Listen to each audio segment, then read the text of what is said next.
O que a Bíblia fala sobre discussões no casamento e como acabar com as discussões no casamento à luz da Bíblia. Na Bíblia você encontra palavras simples e de rápida eficácia para abençoar o seu casamento.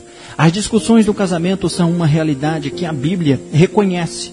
E não só reconhece, como também ajuda a resolver. Todo o casal normal discute, mas as discussões não precisam levar ao pecado e nem ao fim do casamento.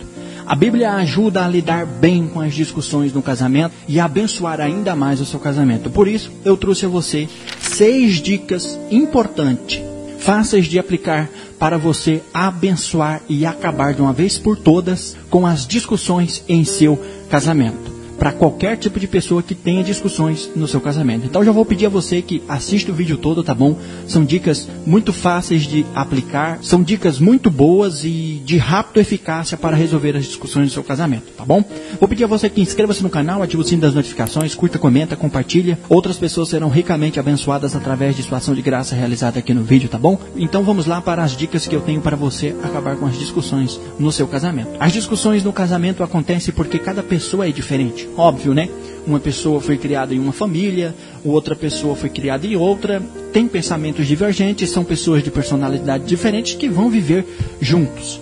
Sempre vai haver algum tipo de atrito com essas pessoas que resolveram viver juntos, resolveram casar e constituir uma família. Quando duas pessoas vivem juntas, precisam aprender a superar as diferenças. E na realidade as diferenças é isso que completa o casal.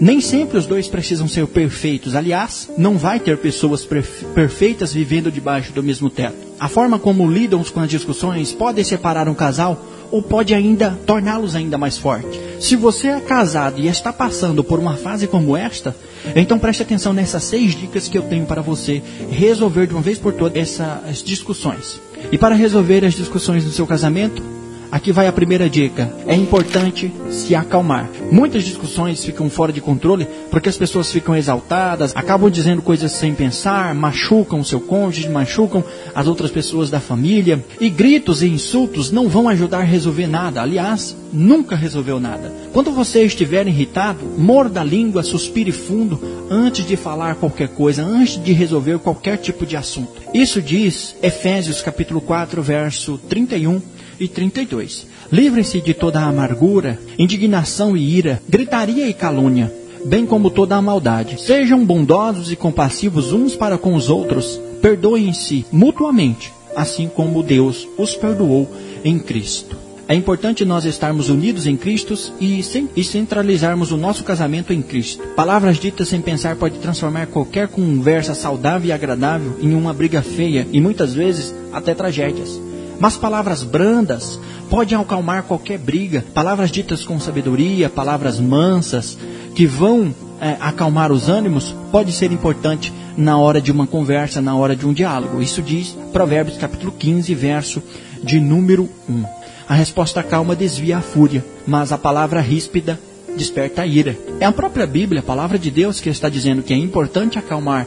E na hora de responder uma ofensa, na hora de responder um ataque, responda com sabedoria, com mansidão. Isso vai ser importante. Se você responde rispidamente e a pessoa responde de volta mais rispidamente, isso acaba criando uma confusão ainda maior. Então se acalme para manter uma conversa saudável. Segunda dica, enfrentar os problemas. Fugir dos problemas, evitá-los, não tratá-los na hora que eles surgir, pode ocasionar discussões e problemas ainda maiores. Problemas no casamento ou em qualquer parte de sua vida, se você foge deles, eles te alcançam ainda maior. É como se fosse uma bola de neve. Ela começa no topo de uma colina, no topo de uma montanha bem pequena. E vai descendo morro abaixo, juntando todo tipo de atrito, todo tipo de galho de pau, pedra, resto de neve, resto de todo tipo de sujeira, vai juntando e quando alcança uma pessoa, machuca, fere porque ela chegou lá embaixo muito grande. Se você foge de problemas, isso vai te alcançar ainda maior. Pois se há discussões, isso significa que há um problema que precisa ser resolvido. Se não for resolvido o problema, só vai ficar ainda pior. A Bíblia diz que devemos resolver todos os nossos problemas no mesmo dia, assim que surgirem. Veja Efésios capítulo 4, verso 26 e 27. Quando vocês ficarem irados, não pequem, apaziguem a sua ira antes que o sol se ponha. e não dê lugar ao diabo. Enfrente os seus problemas logo, antes que fique ainda maior e mais difíceis de resolver. E se você tem um problema que você está evitando e acabou de perceber agora que foi um erro, você está evitando ele, já devia ter resolvido, mas por medo das consequências, por medo do que você vai dizer, você fugiu e está evitando, pois saiba agora que você deve enfrentar o quanto antes, pois cada segundo que passa fica ainda mais grave de resolver. Presta atenção, aqui vai algumas diquinhas extras e algumas perguntas que você deve se fazer para enfrentar este problema que você está evitando. Olha só, a primeira pergunta é: qual é o motivo real dessa discussão? Como começou? Motivo, razão, causa, circunstância. Qual foram as ações ou palavras que causaram a discussão? Por que foi? Aonde começou? Quando começou? Então responda essas perguntas. Como cada um se sentiu? Então você vai relembrar como você se sente, como você se sentiu ou ainda se sente. E coloque-se também no lugar do outro, porque pode ser que o outro também se sente da mesma forma. Como pode ser resolvido o problema? O que cada um pode mudar? Então isso significa que as duas partes podem fazer alguma coisa para ser resolvidos os problemas, para enfrentar o problema e isso não acarretar nenhuma discussão ainda maior. Então, faça alguns tipos de perguntas. Perguntas como estas ajudam a resolver os problemas. Procurem conversar com amor, em vez de lançar acusações, ofensas, palavras ríspidas. Fale a verdade em vez de se esconder por desculpas fracas, por até mesmo mentiras. Veja Efésios capítulo 4, verso 25. Portanto, cada um de vocês devem abandonar a mentira e falar a verdade ao seu próximo, pois todos somos membros de um só corpo. Principalmente falando agora para o casamento, que os dois já não somos os dois, mas uma só carne. Então é importante os dois unidos falarem a verdade um para o outro. Terceira dica: pôr-se no lugar do outro. Muitos ficam e pecam por não aplicarem este fator em seus casamentos. Muitas das discussões entre os casais acontecem porque ambos querem ter razões em determinadas questões.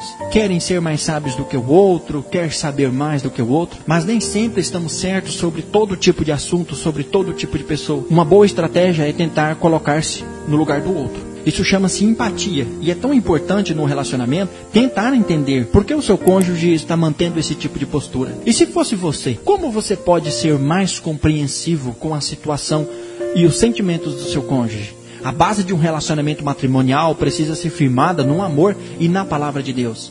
Isso envolve sabedoria, compreensão, altruísmo e cumplicidade. Exponham sua opinião sem ofender, sem maltratar o outro lado. Procure ouvir e respeitar como você gostaria de ser ouvido e ser respeitado. Não fazemos com o outro aquilo que nós não gostamos que façamos conosco.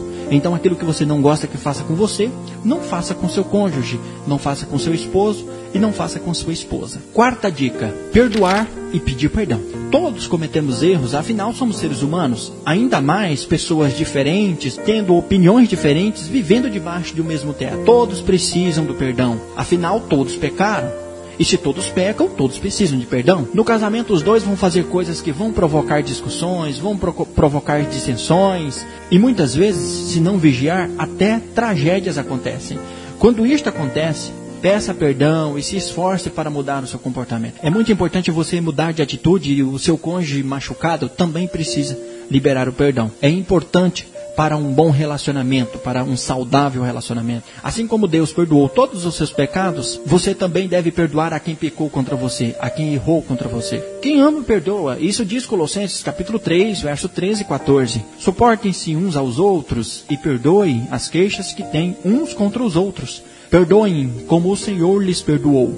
Acima de tudo, porém, revistam-se do amor, que é o elo perfeito. Se o amor de Deus é capaz de transformar o coração de um ser humano corrupto, de transformar um ser humano que anda a passos largos para a sua destruição, de transformar a humanidade em algo bom, este mesmo amor é capaz também de resolver o seu problema, de resolver o seu casamento. O amor que você sente pela outra pessoa pode transformar o coração, a mente, o comportamento da outra pessoa. Apenas o perdão pode liberar do ressentimento, do rancor, da dúvida. Não importa qual foi o erro, não importa qual foi o motivo da discussão, mas o perdão vai resolver a situação, pode ter certeza disso. Não guarde rancor contra ofensas passadas, contra coisas que aconteceu no passado, não importa. Águas passadas não movem moinhos e isso não vai resolver a situação do seu casamento se ficar remoendo e guardando rancor. Quinta dica, orar.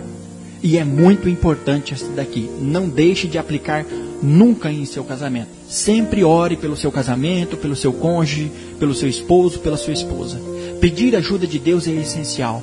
Deus deve estar no centro do seu casamento, guiando, ajudando o casal. Isso é importante. Apenas com a ajuda de Deus e com a ajuda da palavra dele, você pode ficar mais unido com o seu cônjuge, com a sua parceira ou com o seu parceiro.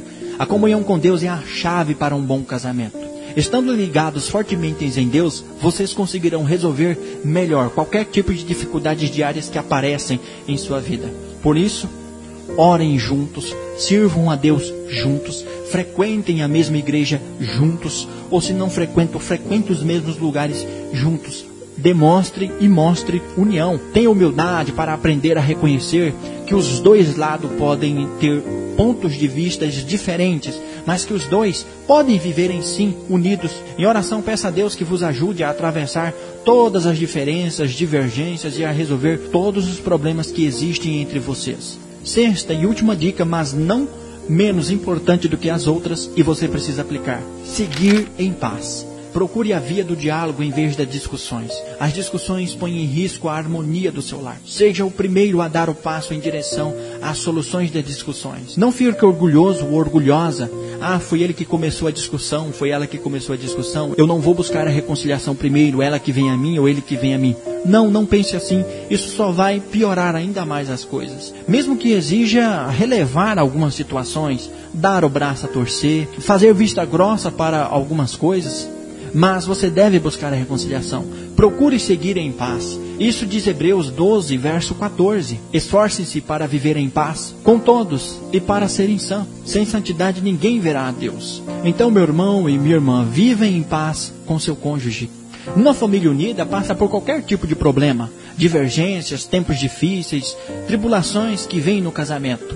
Mas uma família unida permanecerá sempre unida na paz de Deus e tendo sempre Deus como centro, o pilar, a coluna do seu casamento. Tenha a paz de Cristo como árbitro no seu coração. Tenha a palavra de Deus, tenha a bondade de Deus no seu coração como árbitro do seu coração, como controlador. Isso diz Colossenses capítulo 3, verso 15. Que a paz de Cristo seja o juiz do seu coração, visto que vocês foram chamados para viver em paz, como membros de um só corpo, e sejam agradecidos. Sejam agradecidos em tudo que Deus fez por vocês. Busque auxílio do Senhor e da sua palavra para pôr fim às guerras do seu casamento, para pôr fim às discussões. Não se apeguem às ofensas e atitudes que lhe causam dor, que lhe causam rancor. Perdoe e siga em paz. Amém, meu irmão? Amém, minha irmã? Em nome de Jesus, Deus os abençoe. Inscreva-se no canal, se ainda não é inscrito, ative o sino das notificações, curte, comenta, compartilha, abençoe outra pessoa com um vídeo e eu tenho certeza que sua ação de graça também será abençoada ricamente, tá bom? Aqui no canal, se você inscrever-se e ativar o sino das notificações, você não receberá somente vídeos como este, mas também sobre assuntos da Bíblia, sobre o fim do mundo, sobre Jesus Cristo, sobre casamentos também como este, sobre personagens bíblicos, vida cristã e muito mais. São muitos os assuntos a serem tratados aqui no canal, tá bom? Deus abençoe.